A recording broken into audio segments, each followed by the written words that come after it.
அன்பு தமிழ் நெஞ்சங்களுக்கு ஆஸ்ட்ரோ தமிழ் ராஜாவின் அன்பான வணக்கங்கள். இன்றைய பதிவில் சதய நட்சத்திரத்தில் பிறந்தவர்களுக்கு இனி எல்லாமே சாதகமாக நடக்கும். காரணம், 3 கிரகத்தினுடைய சேர்க்கை, அதிலும் குறிப்பாக புதன் என்கிற ஒரு கிரகத்தினுடைய உச்சம். அதனால் உங்களுக்கு நடக்கப் போகின்ற பலனை பற்றி இன்றைய பதிவில் பார்க்க போகிறோம். பதிவை ஃபுல்லாக பாருங்கள். நம்ம சேனல் மறக்காமல் சப்ஸ்கிரைப் பண்ணிட்டு கூட தர பெல் ஐக்கான பிரஸ் பண்ணி வச்சுருங்க. சதயம் என்றாலே ராகு பகவானுக்குரிய நட்சத்திரம். ராகு எங்கே இருக்கிறாரு? உங்களுடைய கும்பத்திற்கு 2ல் இருக்கிறாரு. தன குடும்ப வாக்குஸ்தானத்தில் ராகு இருப்பது சிறப்பு.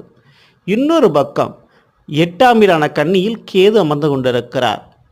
கேது கெடுக்கின்ற கிரகம். அதிலும் 8ல் இருந்தால் நிச்சயம் கெட்டது கெட்டு போகும். அந்த விதத்தில் உங்களுக்கு மேலும் நன்மை செய்யும் விதமாக சூரியன் அங்கே இணையப் போகிறார், புதனும் சேரப்போகிறார். இப்பொழுது செப்டம்பர் 19ற்கு பிறகு சூரியன், கேது, புதன் இந்த 3 கிரகத்தினுடைய சேர்க்கை, அதுவும் குறிப்பாக புதன் தன்னுடைய வீட்டில் உச்சம்